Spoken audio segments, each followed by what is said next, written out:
What's up, everyone? Welcome back to my channel. My name is James. So it's officially been 3 months of me owning my Our Legacy Camion boots, and I want to go over some stuff with you. In this video, I'm going to go over quality. I'm going to go over how they are wearing in. Then I'm going to go over sizing. A lot of my other videos, everybody is very intrigued about the sizing, so I want to really get in depth with that. And then would I buy them again? Let's get into it. We'll go with quality first.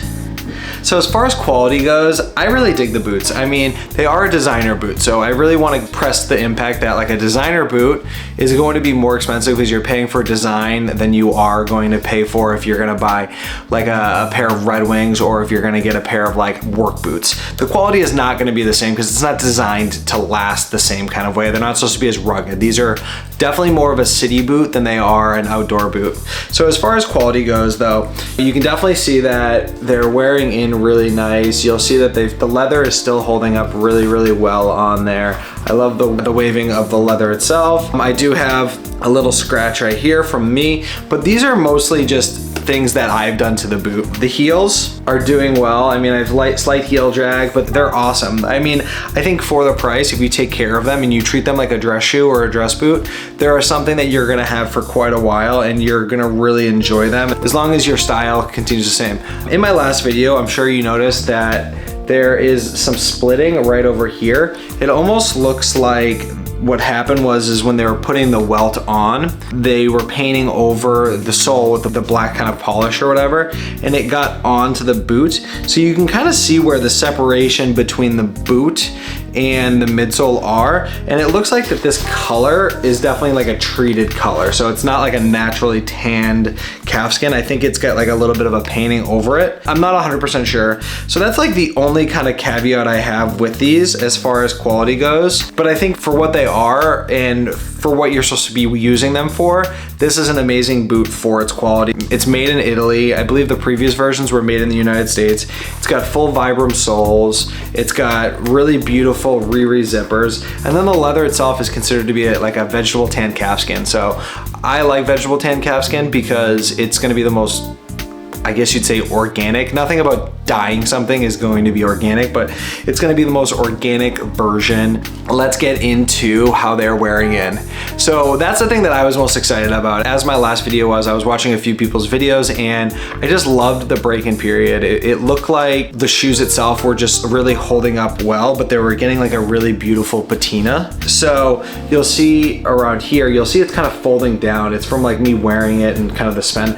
I love this rolling pattern. I think it adds a really beautiful character to it and it ages the boot really well. The patina on it is awesome. You'll see that there is some creasing on the toe. So you'll see the creasing right here. I don't mind that as much as some people hate creasing. I think it adds, again, another character to the boot. As far as like break-in period goes though, these had absolutely no break-in period. I put them on, I was able to wear them all day with no blisters or anything like that. So that is something for me that I didn't think was a big issue.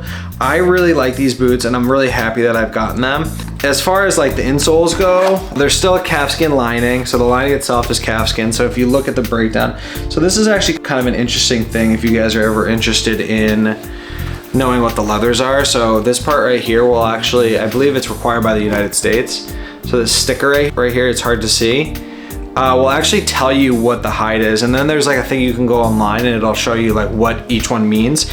So this is saying that the lining is calfskin. It's saying that the inside of it is calfskin, and then saying that the outside is just like a traditional like basic leather, I believe, or the sole, the triangle, I'm not 100% sure what it is. I'll put it right here. I believe it might be either like crappy kind of leather or it means that it's a rubber sole. Really awesome. The vegetable tan on these is great. I love the break-in. So next, let's get into sizing.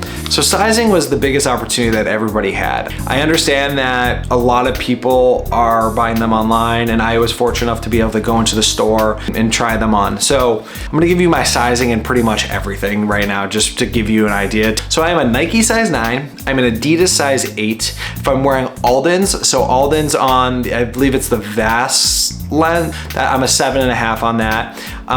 When it comes to like Red Wing boots, I wear a 7.5 or an 8. Allen Edmonds, I am an 8. So these are a 40. With most of my shoes, if I'm buying like in European sizing, I try to either do a 40 or a 40.5. Sometimes I'll do a 41 if it's more of like a sneaker. So Solomon's, I'm a 41. Sneakers are always gonna run traditionally a size bigger than if you bought boots. So that's something to think about. For instance, my Bottegas, those are a 40. And the reason why, they may be short on the nose, short, but they're not touching, but the toe on the boots. So these toes are wide. So as you can see, it's a wide kind of square toe that you get very like Western style. So if this was a European last, like something with a little bit more of an olive toe or a round toe, I would probably go with a 40 and a half or a 41. But because these are so wide, I can allow my foot to splay. So I can allow my foot to get really kind of close to the edge without having to really feel like my toes are cramped inside of there.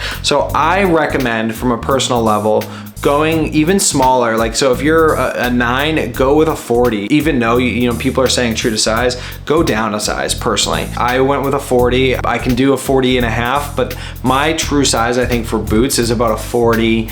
And I like a snugger shoe. Yeah, so that's kind of my 2 cents on there. I'm wearing these more with like Uniqlo traditional socks as opposed to really chunky socks. And a big thing too, when I tried on the 41, is I could feel my heel slipping.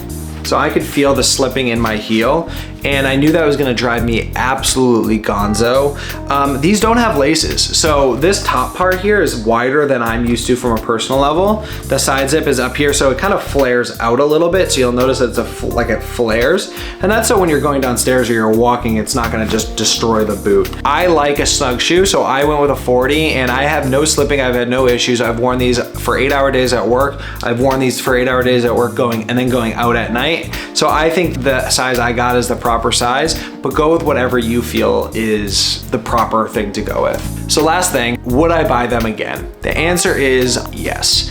I really enjoy these boots. I wear them with classic just blue jeans. As you can tell, my style is like heritage lifestyle with a little bit of streetwear. I like how these kind of roll into like an urban environment. I wear a suit most days, so I'll wear a blue suit with these, and they look professional enough that nobody is kind of giving me some side eyes. Granted, I'm not an attorney or anything like that. They're very dressy. My boss is pretty conservative as far as dressing goes. He likes them. I mean, he doesn't necessarily love the color, but I really love the way that these are working, and I'm wearing them with a suit, I'm wearing them with jeans, I wear jeans, I'm wearing them with black trousers. They're so perfect, and that's to the point where I might even just buy the black ones. So that being said, they are kind of expensive, and I am a little worried about it being kind of a trend, if you will. I'm worried about, you know, whether they're just gonna be next season, that's not gonna be the boot that anybody's wearing. So I am a little hesitant to buy a second pair just because I think they might kind of fall out of style. They're not traditional in the sense, but our Legecy, their Camion boot is kind of like their Rolex Submariner of their boots, like something that they seem to have had for many years, and they don't really care what the trend does. It's always going to be something that they have. So maybe that's a me problem that I have to get through from a personal level, but that's my 2 cents on everything, everyone. So I hope you enjoyed the video. Sorry it was a bit short and I got a little rambly, but in regards to the Camion boot, highly recommend, definitely worth the purchase if you're going to wear it and take care of it. Thank you for coming. Goodbye.